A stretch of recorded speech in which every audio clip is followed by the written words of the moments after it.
proyecto de liberación de la opresión colonial española, en 1811 nace la República del Paraguay. Sus raíces son profundas y su historia, llena de esplendor y tragedia, solo se comprende penetrando en periodos anteriores a su fecha fundacional.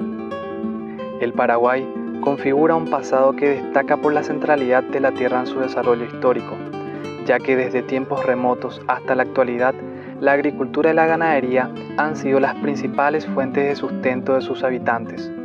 Por eso, en su reconstrucción histórica, la propiedad y el uso de la tierra idealmente pueden servir de hilo conductor para comprender complejas transformaciones en la economía y en otras dimensiones como la cultura, la educación y la gestión política.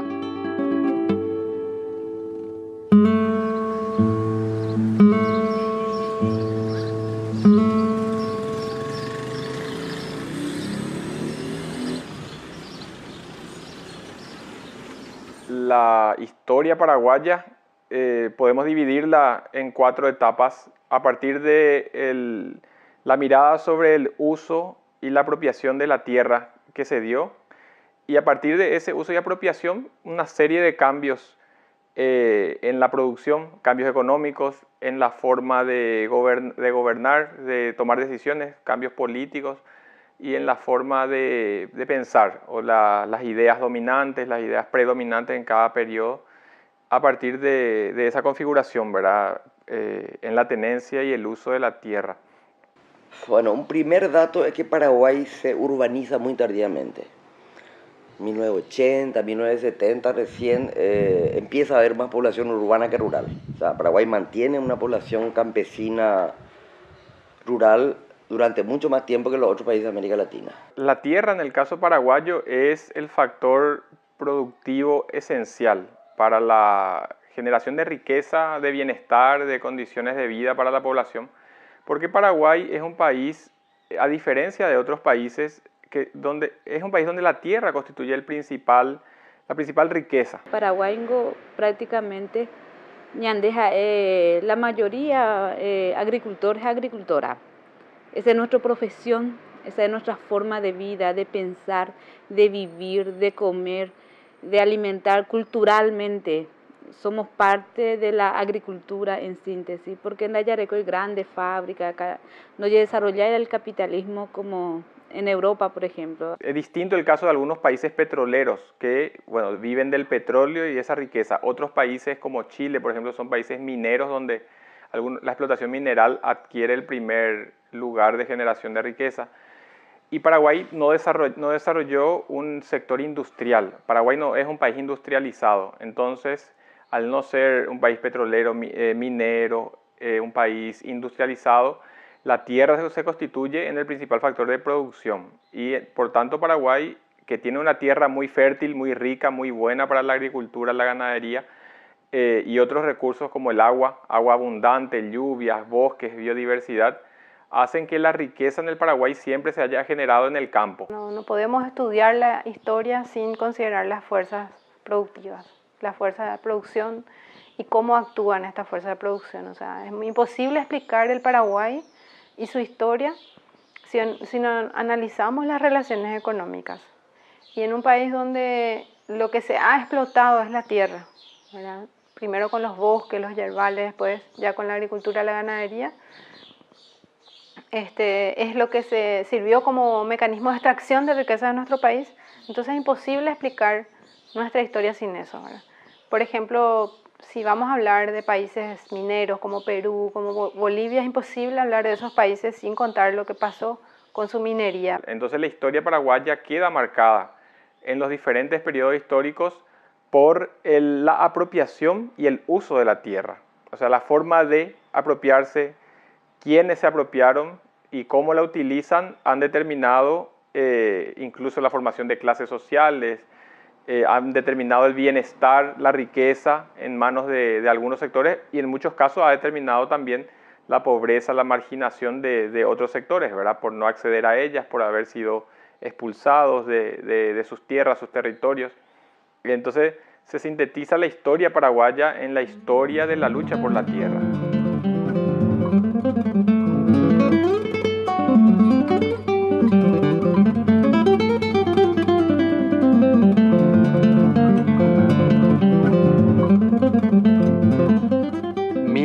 años antes de la llegada de los conquistadores europeos, existían civilizaciones nativas que habitaban el continente americano. El territorio que hoy ocupa la República del Paraguay estaba poblado por múltiples pueblos indígenas, de varias familias lingüísticas, entre ellos los guaraníes, achés, chulupíes, ayoreos y guaycurúes. Para estos pueblos no existía la propiedad privada y la obtención de bienes era realizada de manera conjunta entre los miembros de la comunidad. Unos se dedicaban a la caza y a la pesca, otros a la agricultura, otros tantos a levantar chozas, elaborar alimentos y fabricar herramientas y diversos utensilios, actividades que se desarrollaban mediante lazos de reciprocidad y complementación.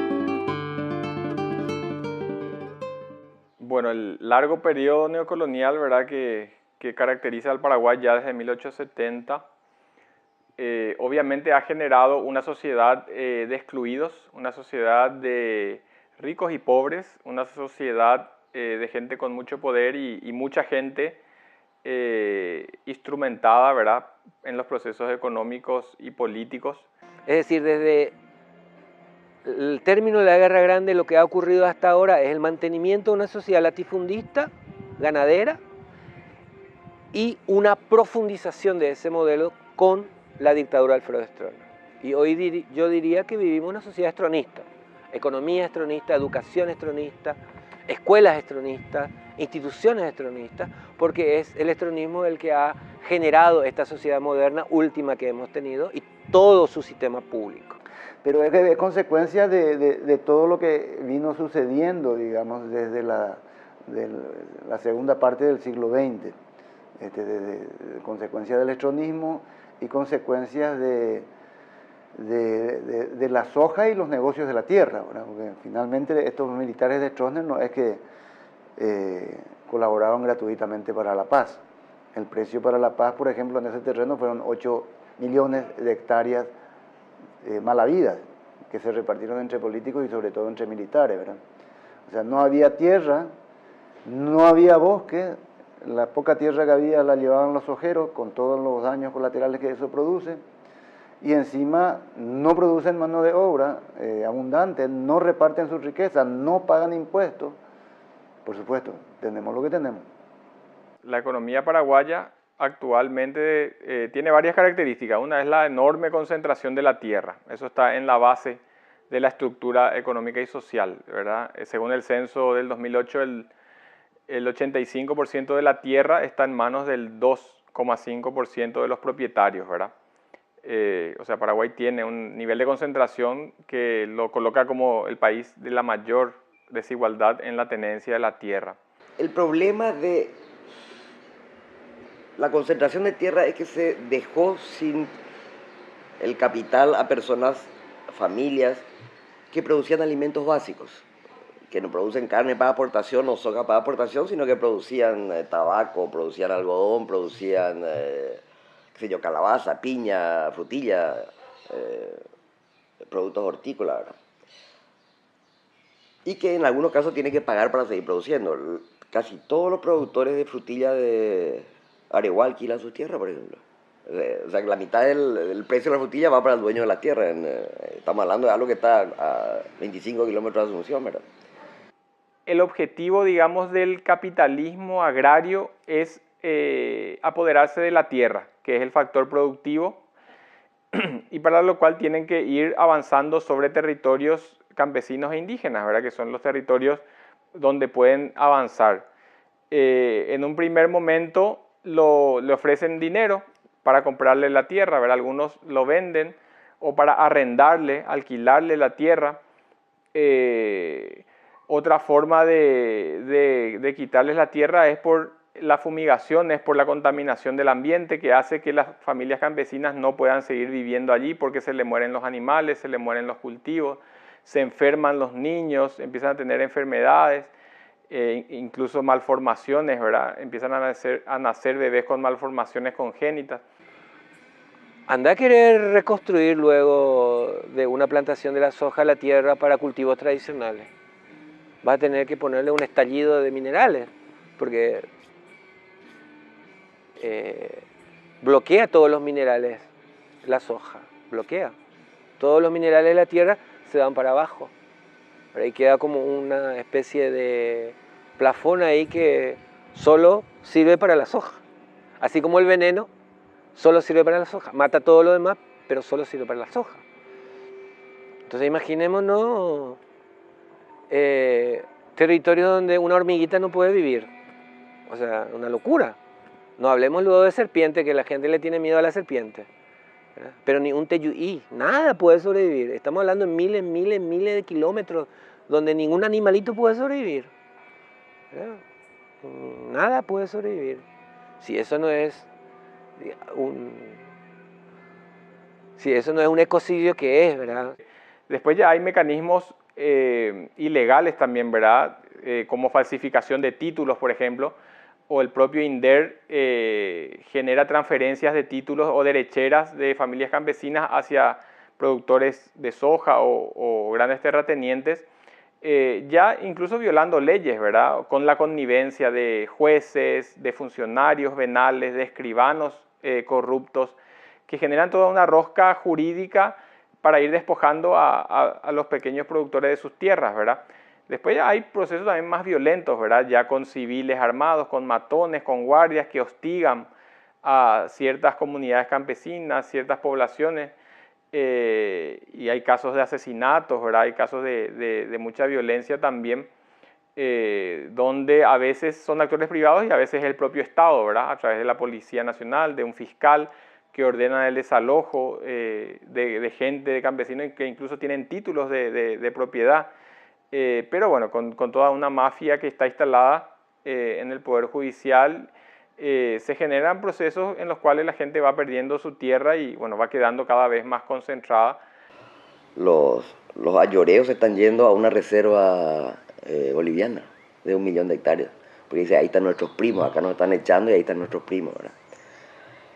Y volvió a tomar un cariz muy agresivo con la historia de la soja y de la ganadería intensiva para la región oriental, ¿verdad?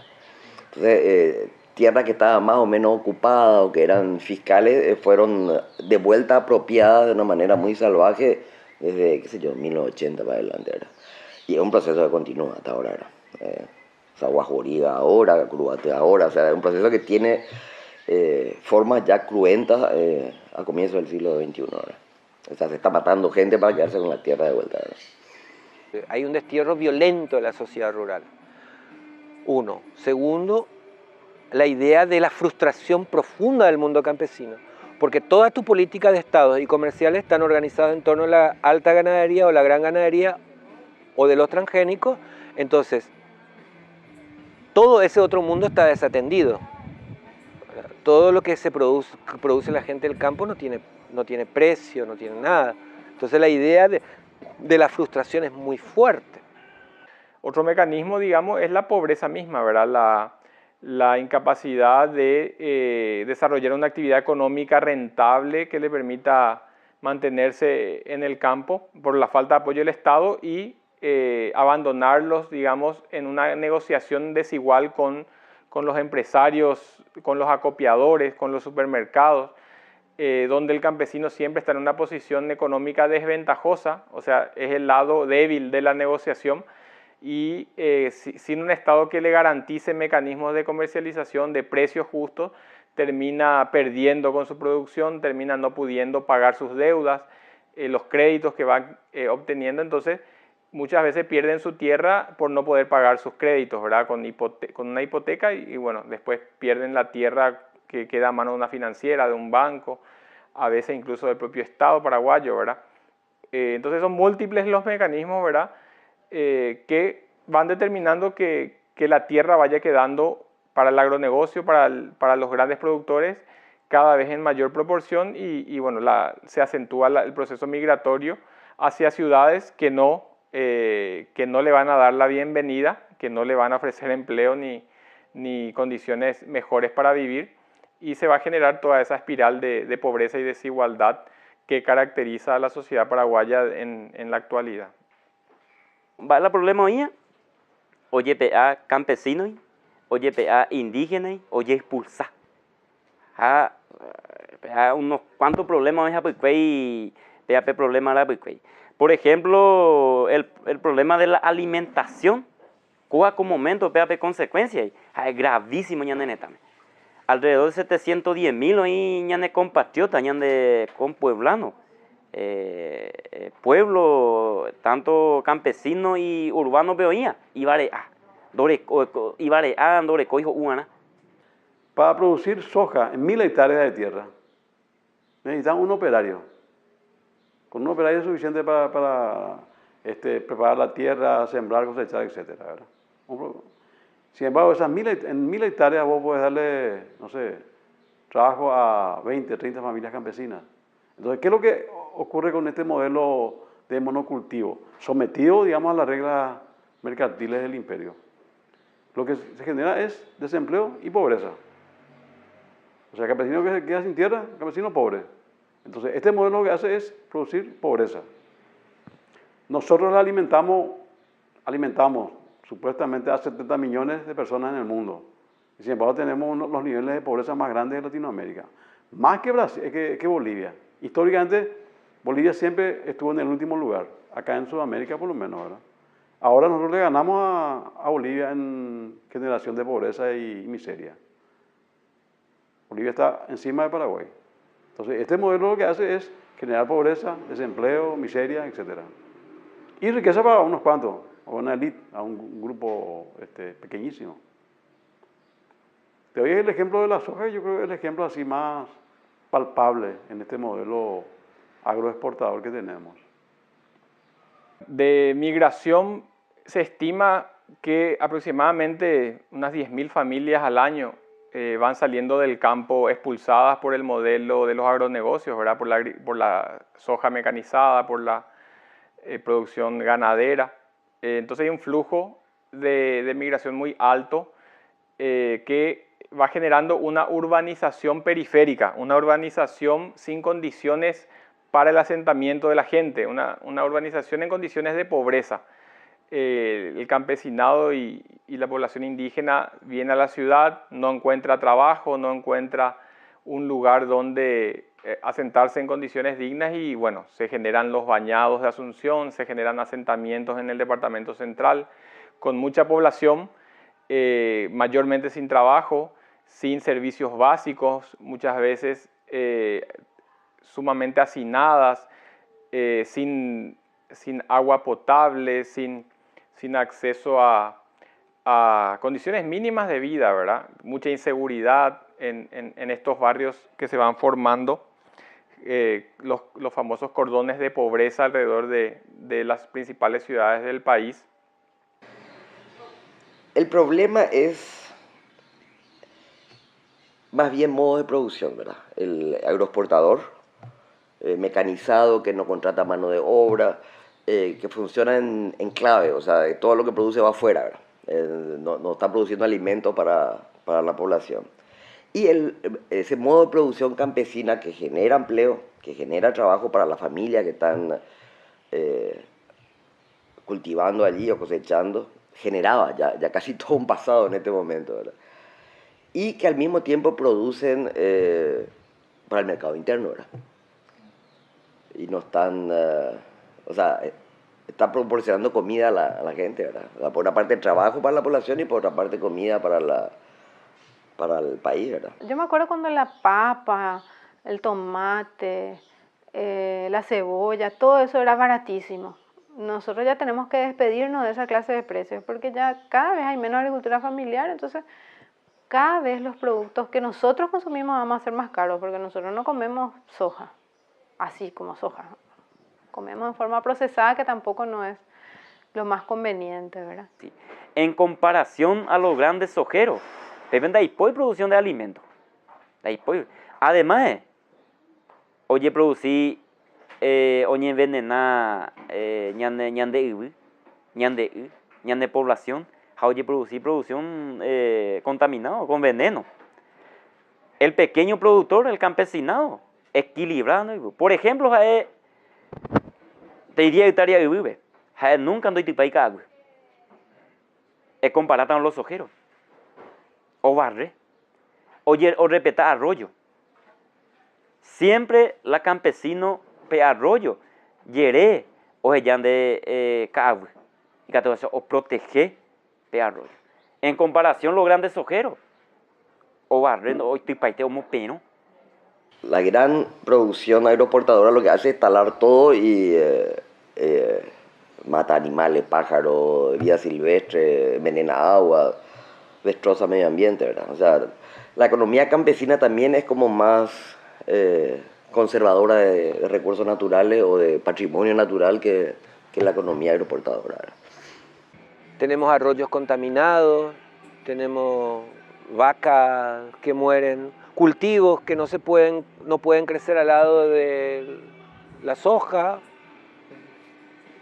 Tenemos una contaminación de nuestras semillas naturales, nativas, lo que llaman polinización, ¿verdad?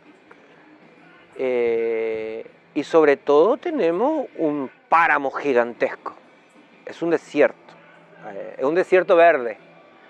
El lugar donde el desierto es verde, pero es desierto. Un árbol vos ves a 300 kilómetros. Lugar donde antiguamente, como el Alto Paraná, era el bosque atlántico, la masa boscosa más importante de Sudamérica. Hoy, ¿qué queda eso? El Maracayú, allá en Canindeyú. Hace 50 años había bosques valiosísimos en Paraguay, ¿verdad? Con maderas preciosas, que tenían una biodiversidad que perdimos, ¿verdad? Y que hoy ya no existen más. El suelo está contaminado. Nosotros, como somos los últimos en la cadena alimentaria, somos seguramente los que estamos con más tóxicos en nuestro cuerpo. Hay un estudio reciente que inclusive habla que un recién nacido tiene con más de 20 productos tóxicos dentro de su cuerpo, ¿verdad? O sea, no te da trabajo, te destruye el medio ambiente, no forma capital interno, porque al no haber imposición, vos no tenés capital interno. O sea, no le quitas, toda esa plata está yendo para afuera, toda. Estamos hablando de 5.000, 6.000 millones de dólares que anualmente se van afuera. No está pagando nada, no está dejando nada en este país, pero absolutamente nada. Más allá de que es cuestionable el argentino, en Brasil el modelo, pero no es lo mismo un modelo que destruye, que no te deja nada, un modelo que te deja por lo menos el 30%, porque eso vos podés de repente usar otra vez para arborestar, para drenar el agua, para desparasitar a la gente, para tener centro de estudio a ver si el veneno hasta dónde le llegó, cómo le podés zanjar. Acá nada, acá no existe nada de eso. Es así depredador y depredador.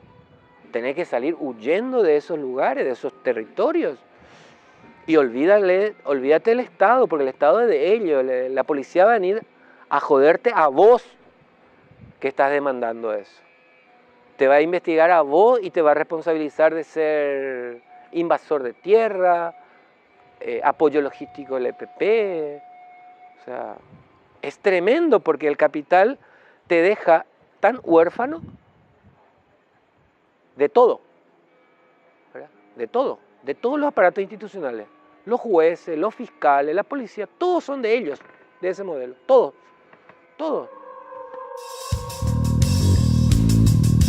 Control de casa por casa ahí para que todas tengan seguridad y tengan todo que el trabajo sea perfecto. El grupo táctico ahí está haciendo su trabajo así como se debe, todo con documentos, con ley, con todo, para que nada no pasa y para que la gente después no hable que no se tiene eso, no se tiene aquello o que faltó alguna cosa.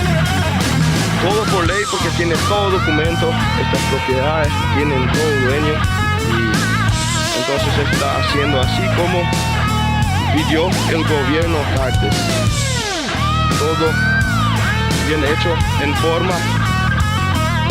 Y nos dio la luz verde Cartes para que se haga limpieza y que la ley paraguaya sea hecho así como nos autorizó. Entonces estamos...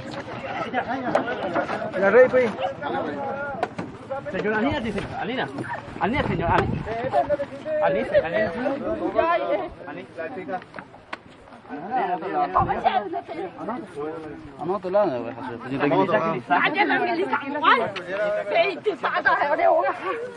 Mano.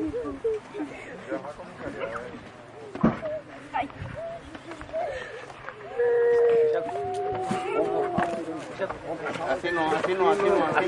Después voy a acelerar.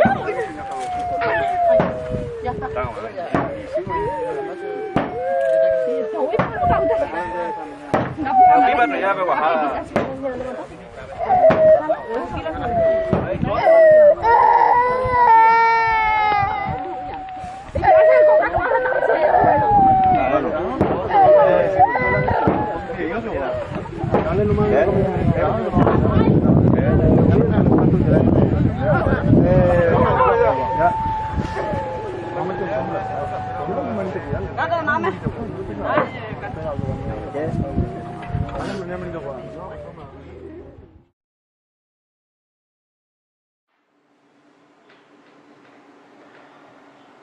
Hay alguna esperanza.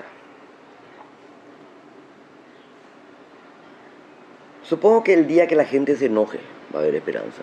Se ofende, se indigne, se enoje en serio en Paraguay, porque tiene razones para enojarse. O sea, este es uno de los países más inequitativos del mundo, ¿verdad?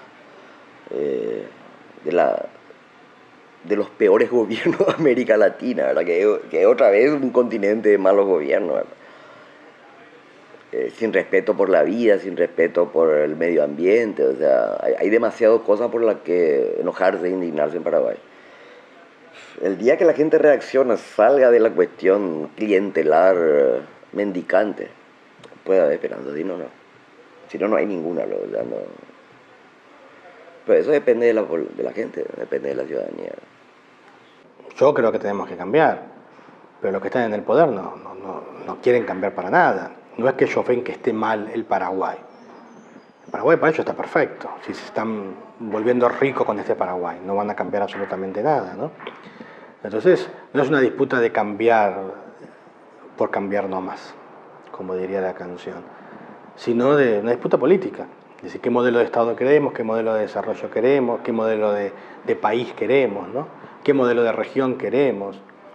Es decir, que el Mercosur funcione, que no funcione. Es decir, que nos peleemos entre nosotros, que sumemos entre nosotros. Eso son políticas de Estado.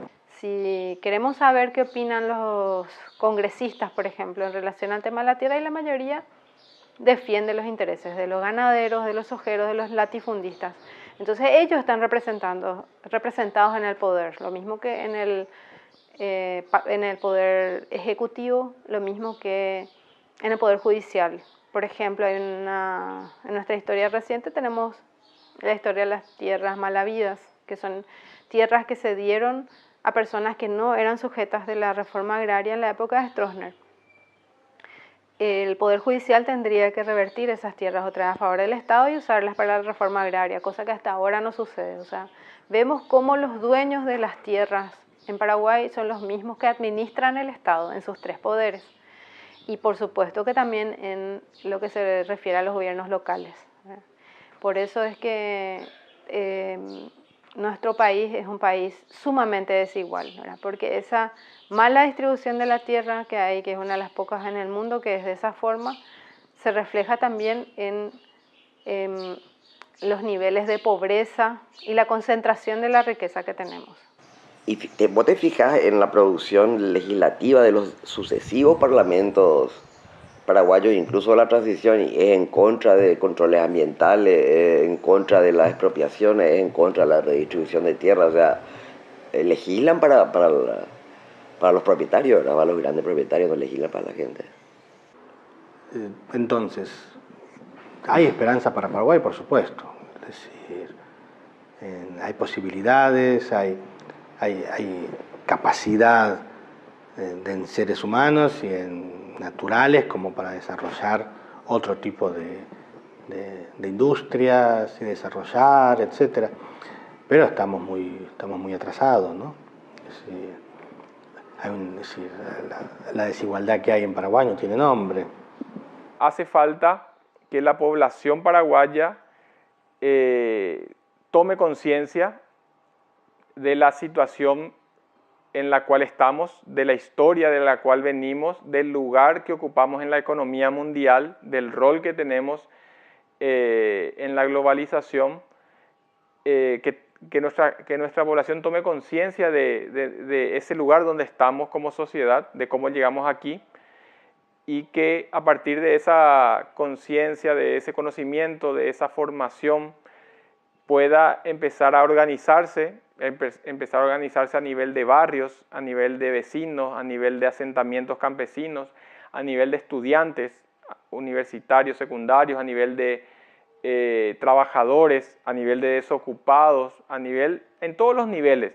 Obrero cree totalmente de alianza de campo a ciudad, universitarios, profesionales, intelectuales, y Catujá es el único tapé, porque ni PTI el sector no es independiente, no es el campesinado necesariamente hoy tiene la ciudad, la población urbana, sobre todo sectores más conscientes, y Catujá ya adelante. Tiene que haber una articulación, una alianza entre campo y la ciudad. Hoy mande banala ñane boyuapua oyuje, ya naiga tu ñane diferente te yo oyuje. Hace un banala ñane boyuapua oyuje es la alimentación, la soberanía alimentaria. La gente hoy en la ciudad o carusea veí con un alimento sano, sin veneno, sin agrotóxicos, sin transgénicos. Una alianza entre el campesinado y la población urbana es esencial, ¿verdad?, para poder modificar las estructuras sociales, ¿verdad?, vigentes en Paraguay.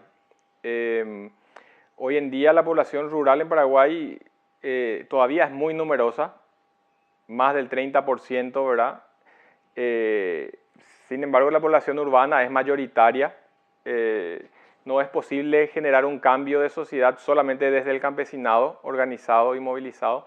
Necesariamente tiene que estar articulado y vinculado ya con la población urbana en proyectos estratégicos, ¿verdad? En proyectos que permitan una mejor calidad de vida para todos. El tema de la alimentación en ese sentido es esencial, ¿verdad? El tema de la producción campesina gira en torno a la producción de alimentos y la población urbana requiere de comer todos los días, ¿verdad? Y cuanto mejor coma, más diverso, productos más sanos, mucho mejor, ¿verdad? A veces la centro la ñandere Kobe, la humanidad de Kobengo se la punta. Entonces, UPA se un modelo muy diferente. Los grandes ojeros solamente los latifundistas o interesados en ganancias. El pequeño y mediano productor ñandé, sectores populares o interesados en la humanidad, y asentamiento y población. Entonces, peare o ya adecuadamente de política realmente y que se va a beneficiar la del pueblo. Se ven pequeñas iniciativas locales, se ven pequeños proyectos en diferentes lugares, ¿verdad? En diferentes territorios, pequeñas construcciones, experiencias de comercialización alternativa, de producción agroecológica, proyectos de educación también desde las propias organizaciones sociales. Por ejemplo, el IALA Guaraní, un proyecto de formación de ingenieros agroecológicos, ¿verdad?, impulsado por las organizaciones campesinas. Hay unas experiencias muy recientes, ¿verdad?, de vincular productores campesinos con cocineros urbanos, con chefs, para rescatar la producción tradicional paraguaya, la comida paraguaya a partir de la producción campesina. Yo creo que hay mucho que hacer, ¿verdad? Y me parece también que hay como más, la gente es más consciente, ¿verdad? A mí me toca ser profesora, soy auxiliar de la enseñanza en mi facultad y siempre dejamos un pequeño espacio, ¿verdad?, al debate de temas nacionales, ¿verdad? Y algo que puedo notar en mis alumnos es que representan un sector privilegiado de nuestra sociedad, ¿verdad? Porque acceder a estudios universitarios en una universidades que no son gratuitas, las públicas hoy no son gratuitas, ¿verdad?, además de todo el costo que significa el estudio por sí.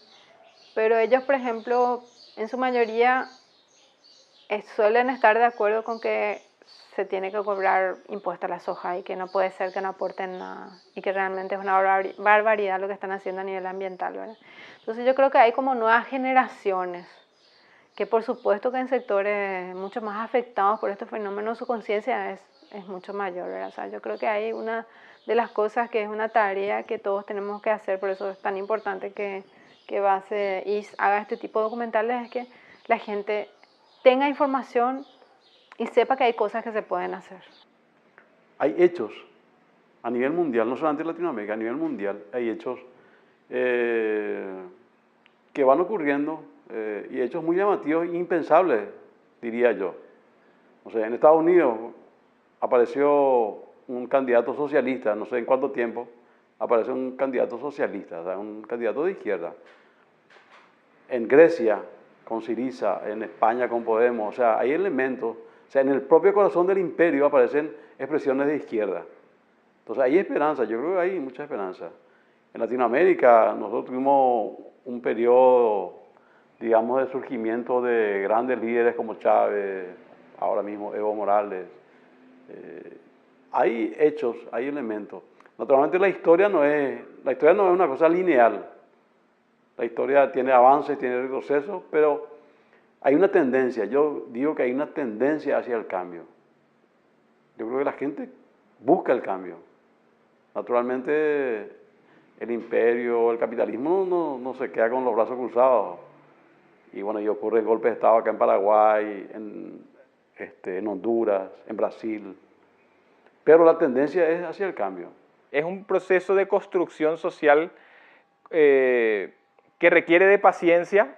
Yo no creo en los atajos, no creo en los iluminados que puedan llegar a los espacios de poder con mucha facilidad de la noche a la mañana y desde allí cambiar las cosas. O sea, el cambio de un modelo de sociedad como el que tenemos requiere de cambios ya en la vida cotidiana, ya en el día a día, y la articulación de esas pequeñas experiencias territorialmente focalizadas, convergiendo en un proceso, en un proyecto, en un movimiento nacional que en un momento dado dispute el poder político, que dispute el poder comunicacional, el poder de llegar a la gente con ideas, con un nuevo horizonte, con una alternativa que la gente pueda asumir como suya y pueda movilizarse en esa dirección.